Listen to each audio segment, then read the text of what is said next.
laser experiment.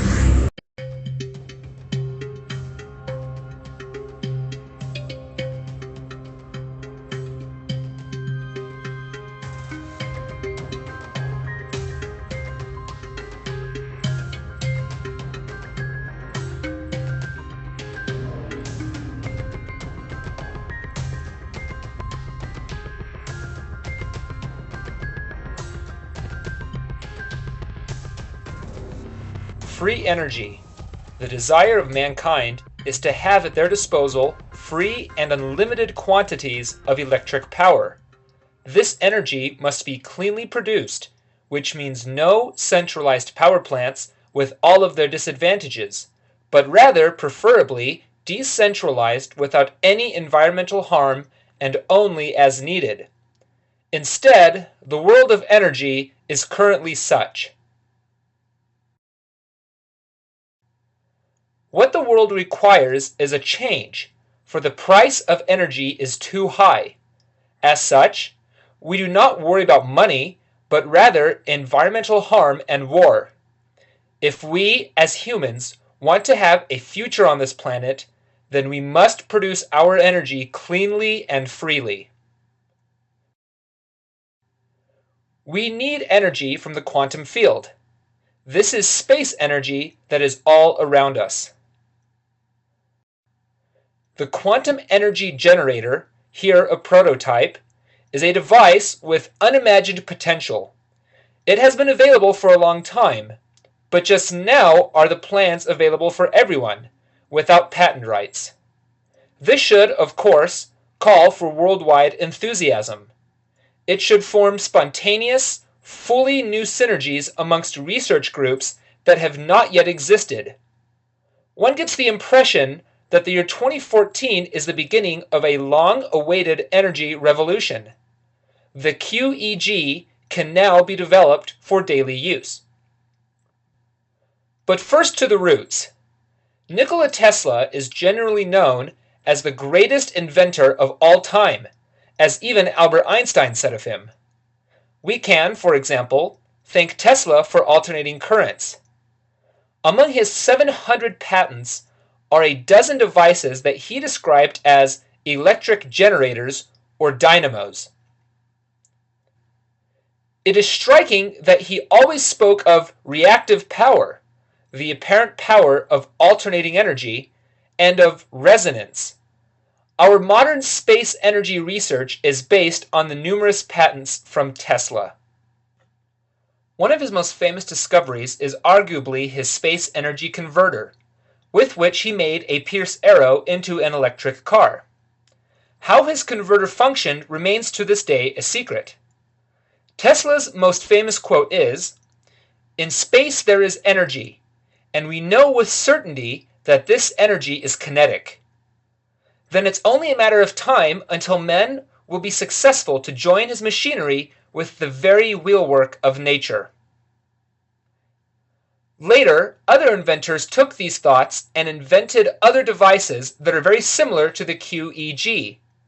We can find a patent from Robert L. Zimmerman filed on December 10, 1957, with the name High-Speed Composite Electromagnet and Permanent Magnet Generator. One can already recognize clear structures of our modern QEG.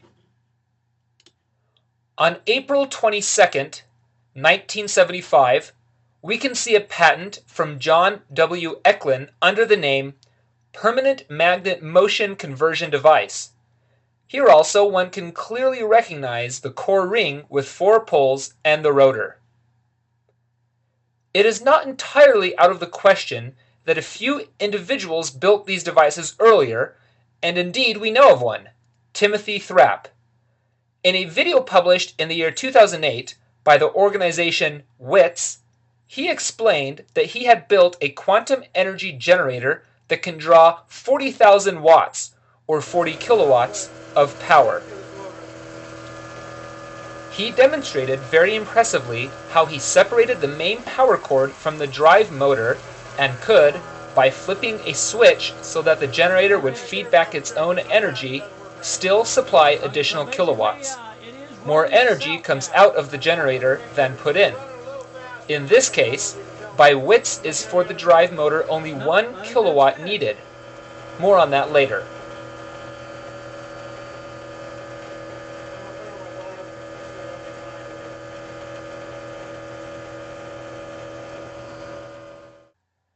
Next came James Robitil in the year 2014 with a public replication. With Hope Girl, a member of the FTW team, they pursued a mission that such a generator would not remain obscure, but rather would be generally known. After the first energy output was detected, a PDF document was written in which the QEG was documented and which now everybody today can download. It is available in many languages, including German.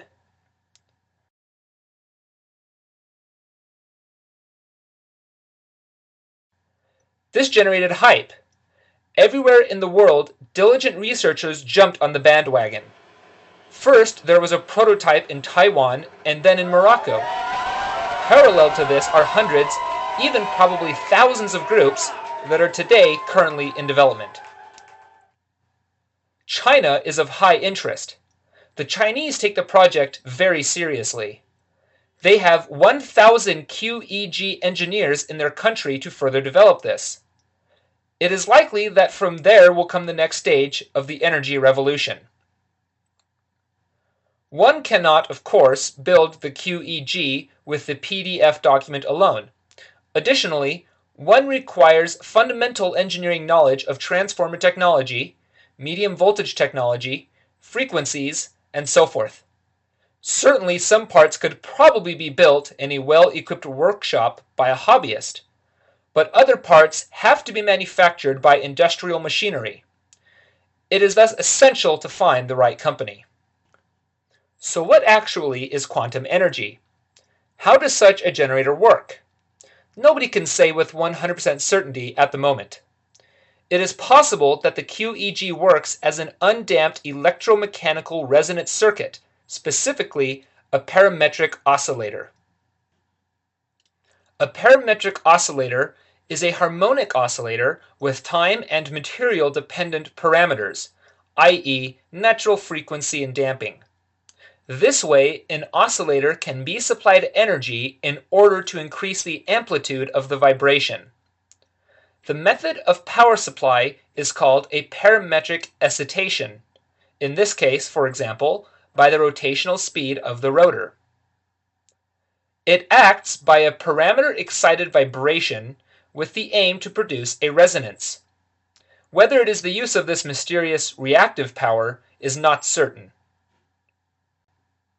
Once a resonance is found, it can quickly come to an old well-known resonance phenomenon, where suddenly a very high voltage is generated in the primary coil.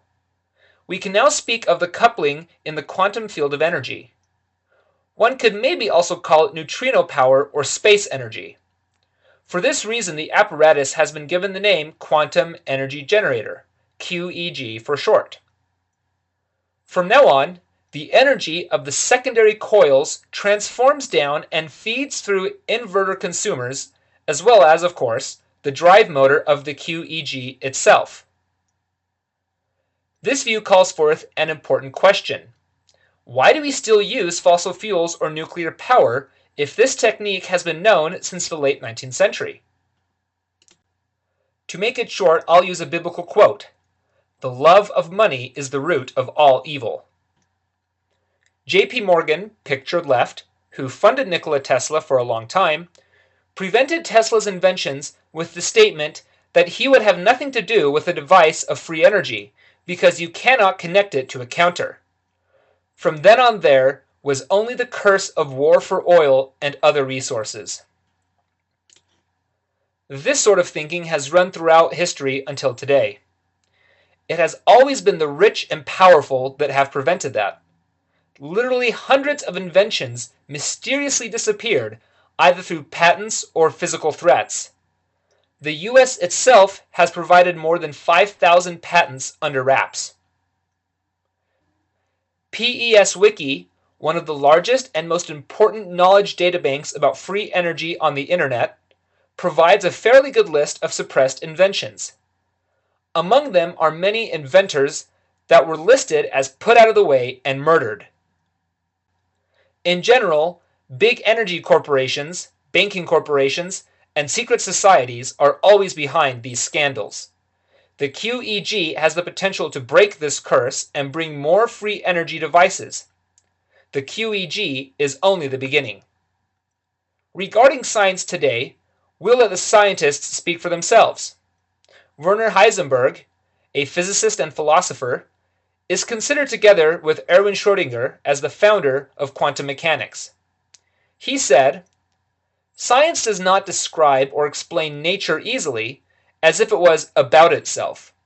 It is rather a part of the interplay between nature and ourselves. This means that we can always explain only what we currently understand, no more and no less."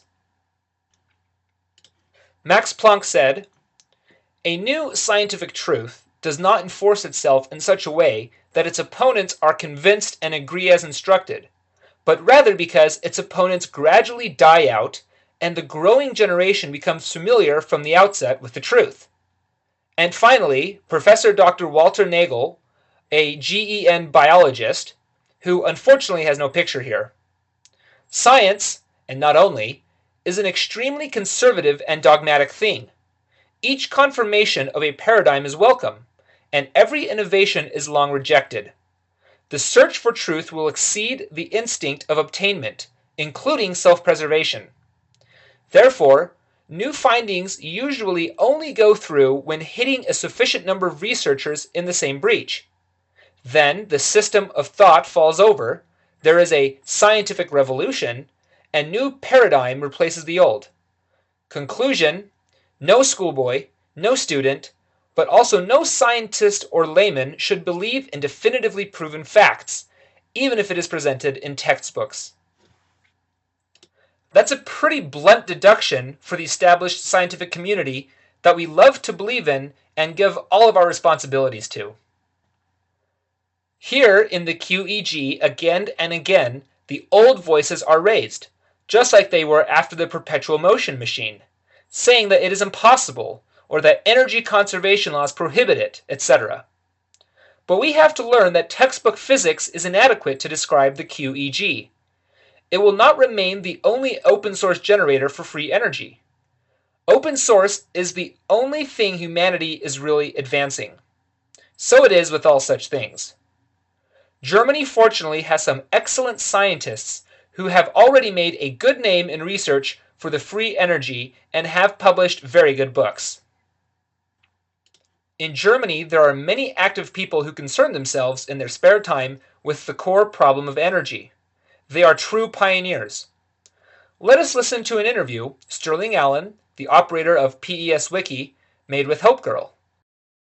Imagine the interest has been international, but it seems to me that Europe is leading the world in this kind of stuff. The other thing that we've noticed is that there's a group in Germany as well that seems to be really taking this and running with it.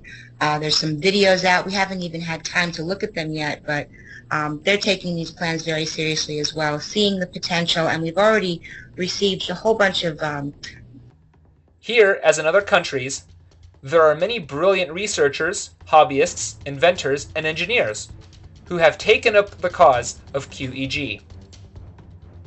We cannot hope for politics, for it is a caste system that, you get the impression, no longer has the welfare of the people in view. We have to do it ourselves. In a few years, maybe in 10 years, we will no longer be dependent on oil, gas and coal, nuclear, wind and solar, biogas and hydropower, but we will have to develop a clean, cheap technology that really gives our planet the freedom that we need. There will be no more wars over resources, and we will no longer defend our freedom in the Hindu Kush. Rather, we need a harmonious coexistence of people, where everyone has enough to live by. So must the energy transition look like. For this there is no alternative.